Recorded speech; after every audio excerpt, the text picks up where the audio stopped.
You've seen this helicopter flying from accident scene to accident scene, but do you know what it actually takes to be part of the Air Evac Life Team here in Kirksville?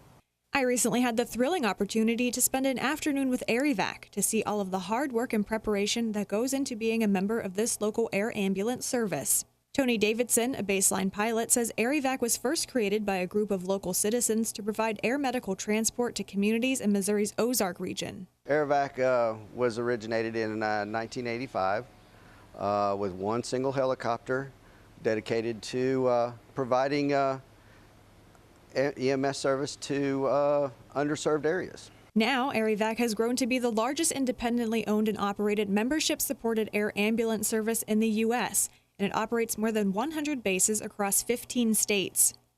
Davidson said he has worked with Air Evac since 2007, and no day is ever quite the same.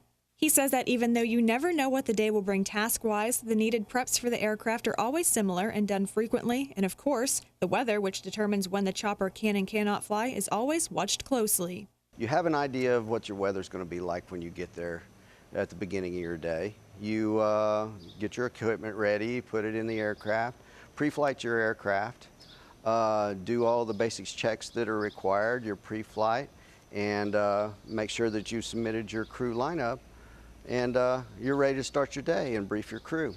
Because an emergency can occur on any day at any time, Life Team members are always ready to hit the skies 24 hours a day.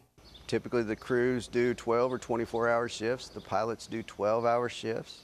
So we have a pilot that's on the day shift, which is from 0700 hours in the morning till 1900 hours at night, and then a night pilot that takes over at 1900 till 07. On a typical flight, the crew consists of the pilot, a paramedic, and a nurse.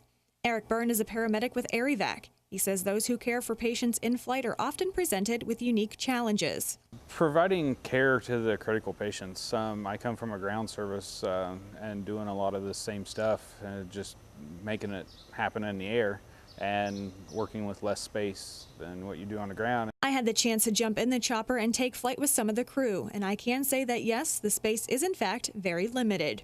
Picture this, a patient stretcher situated next to a plexiglass window to create a barricade between the pilot and the individual receiving care.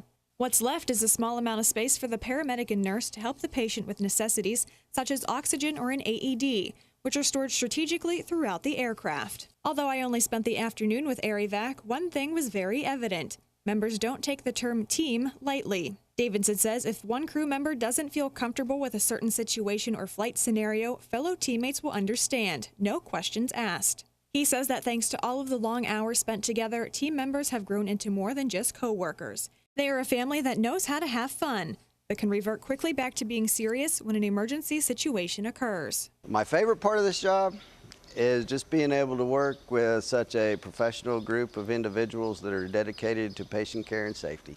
Reporting in Kirksville, Ashley Hoke, KTVO News.